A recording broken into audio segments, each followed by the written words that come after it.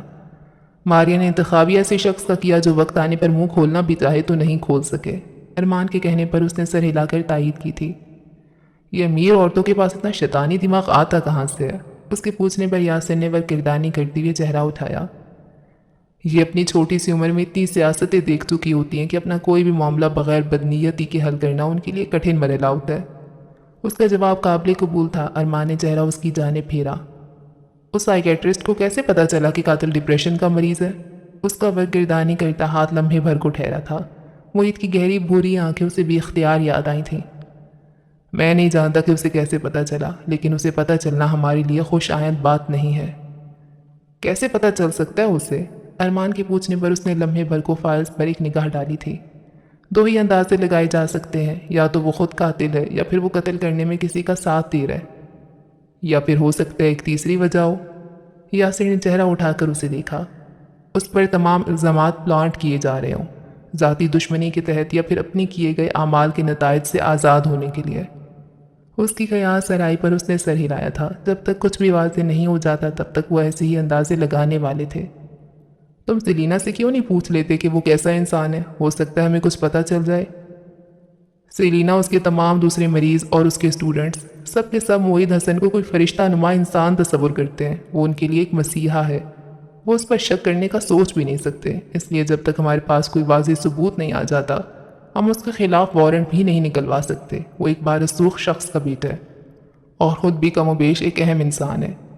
ارمان اس کی بات سمجھ کر سر ہلانے لگا تھا، لیکن پروفائلرز کی رپورٹ میں پچھلے 3 اغوا والے کیسز کو اس قتل کے ساتھ کیوں جوڑا گیا ہے؟ ہو سکتا ہے اغوا کسی اور نے کیا ہو اور قتل کسی اور نے۔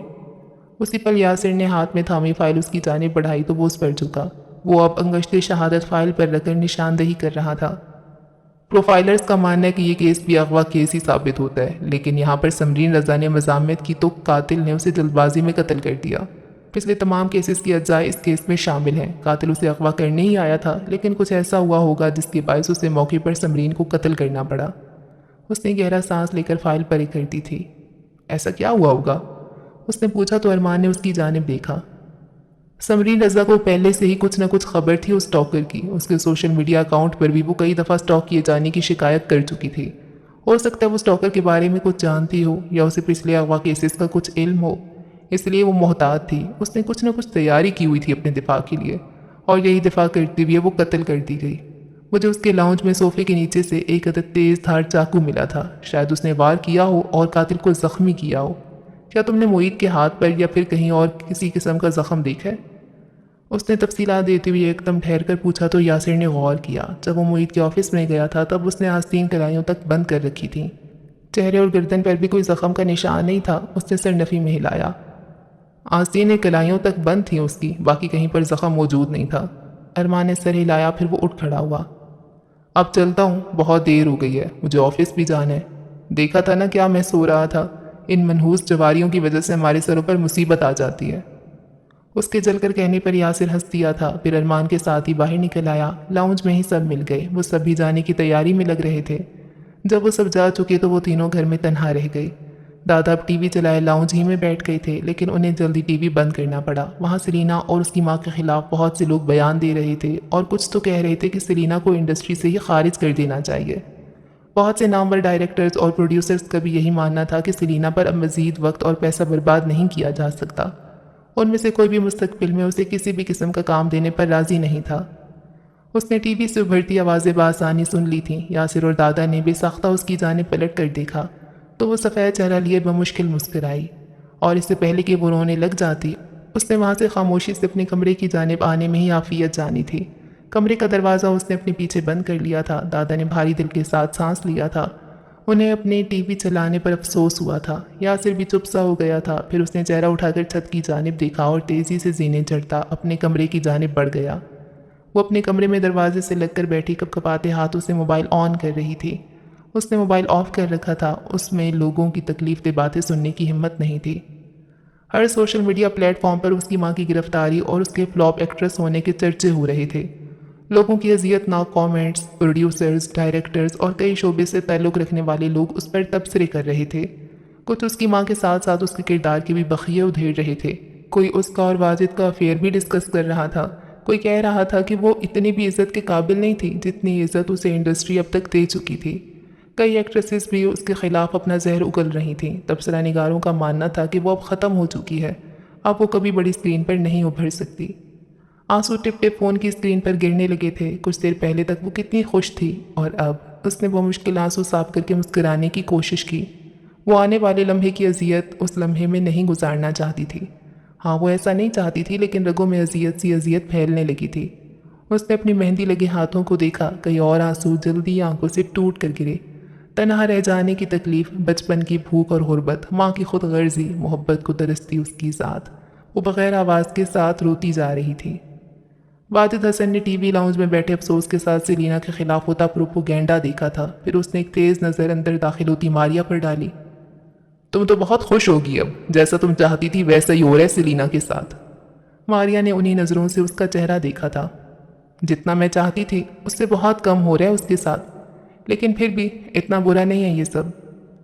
واجد نے ایک کڑوی نگاہ ڈالی تھی اس کے چہرے پر۔ کتنا زہر بھرا ہوا ہے تمہارے اندر۔ اس نے ٹھنڈی سی سرخ آنکھوں سے واجد کا پریشان چہرہ دیکھا تھا۔ وہ سیرینا کو تباہ کر سکتی تھی، لیکن کیا وہ واجد کو کبھی اپنا بنا سکتی تھی؟ شاید نہیں، اور یہی احساس اسے اندر سے بھسم کرتا جا رہا تھا۔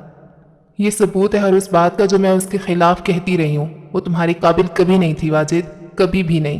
تم نے اپنے سے بہت کمتر عورت پر اپنا وقت، توانائی اور پیسہ برباد کیا ہے۔ وہ خود تباہ ہوئی ہے۔ یہاں میں نے اسے تباہ کرنے کی ذرا سے بھی کوشش نہیں کی، کیونکہ صرف میں ہی اس سے اتنی نفرت نہیں کرتی، اور بہت سے لوگ اس کی تباہی دیکھنے کو بےتاب ہیں۔ واجد نے نفرت سے چہرہ پھیر لیا تھا۔ وہ اب اس عورت سے مزید ایک بھی بات نہیں کرنا چاہتا تھا۔ وہ متوازن چال چلتی اپنے کمرے کی جانب بڑھ آئی تھی۔ اسے اپنا وجود بہت بھاری لگ رہا تھا۔ کیا کسی سے نفرت کرنا اس حد تک وزنی ہوتا ہے؟ شاید ہاں۔ اس نے واش بیسن پر جھک کر چہرے پر پانی کے چھینٹے مارے۔ بھر بھر جلتا وجود کسی طور ٹھنڈا نہیں ہو رہا تھا۔ اسے اپنی بے بسی پر لمحے بھر کو بہت افسوس ہوا تھا۔ اسی پل اس کا بیٹا اس تک دوڑتا آیا تو وہ مسکرا کر اس جانب متوجہ ہوئی۔ ایک ہی خوشی تھی اس کی زندگی میں، اس کا بیٹا۔ حنیفہ نے بھی ٹی وی پر چلتی خبروں کو دیکھ کر تکلیف سے آنکھیں بند کر لی تھیں۔ انہیں زندگی بھر جس بے بسی کا احساس ہوتا رہا تھا، اب وہ احساس انہیں کھانے کو دوڑ رہا تھا۔ آج کی رات بہت سے لوگوں کے لیے بہت بھاری ثابت ہو رہی تھی۔ وہ اب تک دروازے سے لگی رو رہی تھی۔ اس میں اتنی ہمت نہیں تھی کہ اٹھ کر بیڈ تک ہی بڑھ جاتی۔ سائرہ کے لائے گئے کپڑے، خوش رہنے کے دعوے اور زندگی کو ہر لمحہ بھرپور انداز سے گزارنے کا ہر خیال اسے بکواس لگ رہا تھا۔ اس کی زندگی تو یہ تھی، تاریکی میں بیٹھ کر رونے والی۔ اوکے جی، تو اس ایپیسوڈ کو یہاں پہ ختم کرتے ہیں، اور سیلینا بیچاری، اور سب کچھ ایٹ دا اینڈ اللہ کرے صحیح ہو جائے، حنیفہ واپس آ جائے اس کی لائف میں، اور اس کے جو اتنے سارے مسئلے ہیں، ایک بھی نہیں بہت سارے مسئلے ہیں، وہ حل ہو جائیں آہستہ آہستہ کر کے۔ اگلی ایپیسوڈ میں ہوتی ہے ملاقات، رکھیں دعاؤں میں یاد۔ اللہ حافظ۔